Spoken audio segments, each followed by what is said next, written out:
Madam President, today is a unique day, one in two regards. One, a sad day, because it's just a few years ago today when a dear friend, Senator Dan Inouye, died, one of the closest friends and former President Pro Tem, most senior member of this body.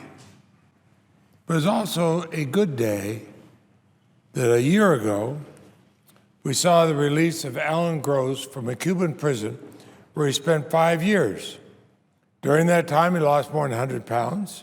He lost 5 teeth. His mother died, his mother-in-law died, a brother-in-law died, and he missed his daughter's wedding all the time being held in this small prison in Cuba.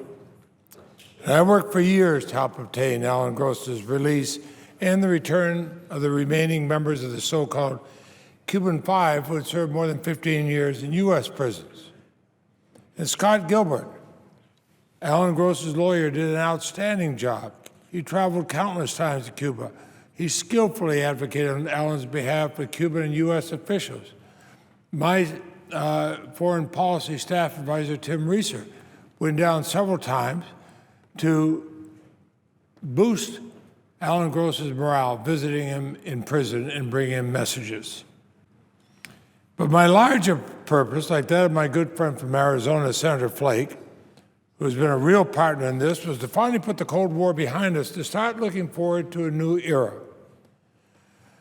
Like Senator Flake and many others, I was convinced that such a step would be widely embraced by the U.S. business community, by religious groups, by academia, by the scientific community, the media, and Americans across the political spectrum. I also knew it would be welcomed around the world, including in countries where people believe in democracy and human rights as strongly as we do, that we would open ourselves to Cuba. I remember when we finally did, an ambassador from a South American country coming up to my wife Marcelle and saying, "We've always respected the United States, but also we respected Cuba. And your relationship with Cuba was like a stone in our shoe. And now that you've renewed relations with Cuba, the stone has been removed from our shoes." Because they know that Alan Gross's release ushered in a new day in U.S.-Cuba relations. And I'll never forget, on August 14th, standing there when our flag was raised at the U.S. Embassy in Havana, and I heard our national anthem played, and I heard Cubans standing just outside the gates of our embassy cheering when the American flag went up. It was a deeply moving experience to be there on a sweltering hot day. We heard both national anthems played, but the cheers I remember the most. We'd had 54 years of a failed, punitive policy that achieved none of its objectives. And President Obama and President Raul Castro wisely declared it was time to chart a new path. And the reaction of the people of the United States and Cuba has been overwhelmingly positive. Even some of Cuba's most vocal critics of the Castro government have welcomed this new opening. That's why I want to talk about Alan Gross. He had every reason to be a bitter defender of sanctions, but instead he strongly supported the new policy of engagement. He has never expressed anything but warmth and admiration for the Cuban people. You contrast that with a small handful of members of Congress who continue to defend a discredited policy of isolation that's been repudiated by large majorities of their own constituents, denounced by every other government in the hemisphere, and that even they acknowledge has not been successful. But their answer is to keep in place, even opposing efforts by the State Department to improve security and staffing at the U.S. Embassy in Havana, to which the Cuban government has agreed. I'd ask them to look at this picture I took of Alan Gross and his wife. I took this within minutes of the time he was told that he's going to be released, and Senator Flake and I Congressman Van Hollen were there to pick him up. This is not the face of a bitter man. This is the face of a man. When I took this picture, I thought, as I pressed the shutter, this is the face of a man who knows that we can have a new and different day. And I'm not so naive to think that reestablishing diplomatic relations with Cuba is going to result in the rapid transformation of Cuba into a democracy. Cuba's leaders are steadfast believers in a repressive political system that has enabled them to hold on to power unchallenged for more than half a century. Their economic policies have been a disaster. It's resulted in daily hardships for the Cuban people. You can see whenever you travel through Cuba. And while the Cuban government blames its economic problems on the U.S. embargo, no one seriously believes that, although it's undeniable, the embargo has exacerbated the hardships, but it's not the sole reason. It's also undeniable that support for the embargo in the United States, from the business community to the human rights community has evaporated.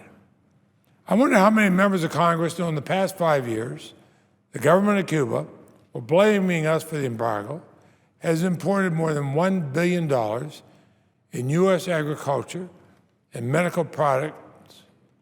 American exports mean American jobs. There'd be a lot more exports if we got rid of the embargo. Right now it's punishing American workers as well as Cubans.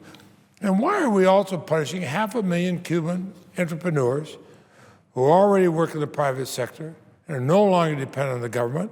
Why not support the private sector in Cuba as we do everywhere else in the world? Why not open the United States to an emerging Cuban market? I think it's past time to replace vindictiveness and personal family grievances with what is best for the American people.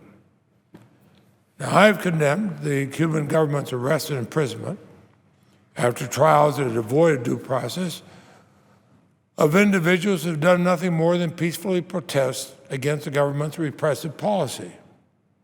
At least 2 of them are among the 53 who were released as part of our agreement a year ago. 11 others were released at an earlier time, still can't travel freely.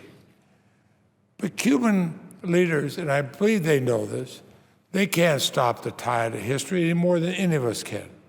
The majority of Cubans were not even born at the time of the 1959 revolution.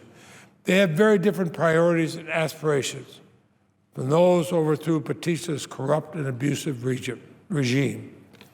Cuba is already changing in ways that will mean more freedom and more engagement in the world, more economic opportunities. And during the past 12 months, the Obama administration has taken historic steps to implement the new policy. After so many decades, when U.S.-Cuban relations were frozen,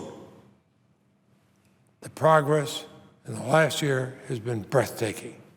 Talks are underway between both governments on a wide range of issues, including one wrapping up last night from resuming direct mail and air service, but also law enforcement cooperation, property claims. Senator Flake, who's been such a leader in this, he and I have introduced legislation co-sponsored by 45 other Democrats and Republicans to end restrictions on travel by Americans to Cuba. Incidentally, those restrictions don't exist for travel to any other country, including North Korea and Iran. And if our bill were called up for a vote, and if we listen to the American people, it passed easily. This year, the Senate Appropriations Committee passed with bipartisan majorities a similar travel amendment by Senator Moran, myself, and 2 other amendments to facilitate U.S. agriculture exports and shipping to and from Cuba. In contrast, the House of Representatives adopted 6 provisions offered by just 1 member that would turn back the clock. Now, I have no doubt the path begun by President Obama and President Raul Castro is the right one for the people of both countries.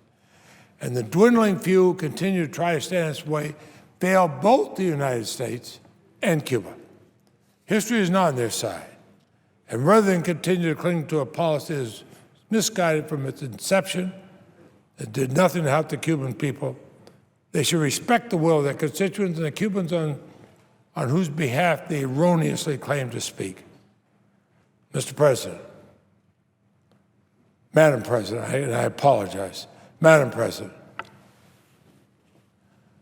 was only 12 months ago, Senator Flake and I walked up the gangplank onto the President's plane with Alan and Judy Gross.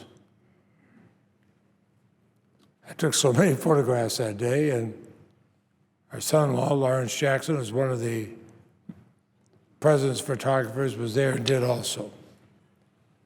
But look at how much has been accomplished in those 12 months for the betterment of the people of Cuba and the United States, but for the United States' reputation and influence in this hemisphere, done more than that past half-century. So I ask unanimous consent that the chronology of those accomplishments prepared by the coalition Engage Cuba be printed in the record at the end of my remarks, Madam President. I hope that before another year passes, the Congress will finally realize it too has a responsibility to respect the will of the people, end the embargo, stop interfering with the right of Americans. Hey, Cubans, but Americans to travel. And they're exposing the Cuban people to our ideas, our principles, and our products as the best policy of the future. And I hope that on one of those trips, Marcel and I will be able to join Alan and Judy Gross as we go back down to visit Cuba. And I see my dear friend, the Senator from Arizona, on the floor, and I yield the floor.